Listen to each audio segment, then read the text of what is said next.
Okay, so this is the part two of the previous video on on the War of Independence, 1857. Okay, so we did it till Nana Sahib, so let's continue.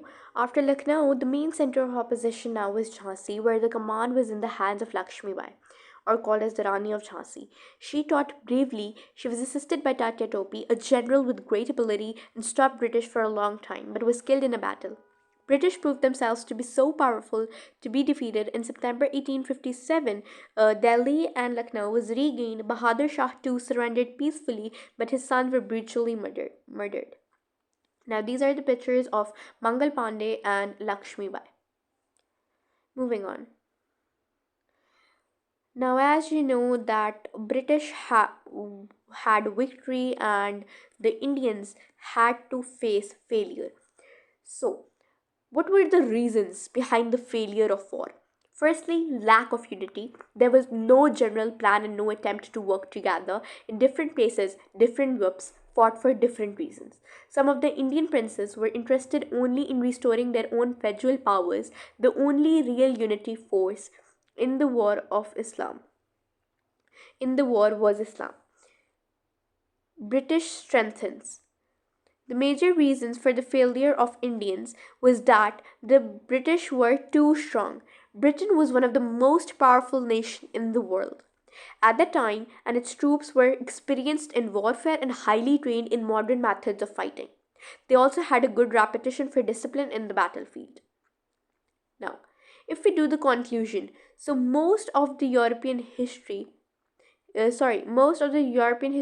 have pointed out that it was a revolt of Indian soldiers who were offended at the use of greased cartridges. In their opinion, the discontented sepoys were encouraged by the landlords and the overthrown native princes, and the people of India who were not directly involved in this rebellion. They further declared that it was not a national war of independence in as much of the revolt in sorry in as much as the revolt was confined to a particular region. What is happening? Okay, confined to a particular region and not to the entire India. Large areas like Punjab, Sindh, and Rajputana remained unaffected. It was admittedly a great and courageous effort by nationalistic Indians to get rid of the foreign domination. Now, this is a very important line. It was a glorious landmark in our history, in as much as Hindus and Muslims fought shoulder to shoulder to win back their lost independence. One cannot but admire the patriotic spirit of both men of Lucknow who refused to carry British soldiers across the river. The sepoys and people fought gallantly up to the very end. Though the revolt was unsuccessful, the spirit of the people remained unshaken. The revolt left an impression on the minds of the Indian people and thus paved the way for the rise of a strong national movement.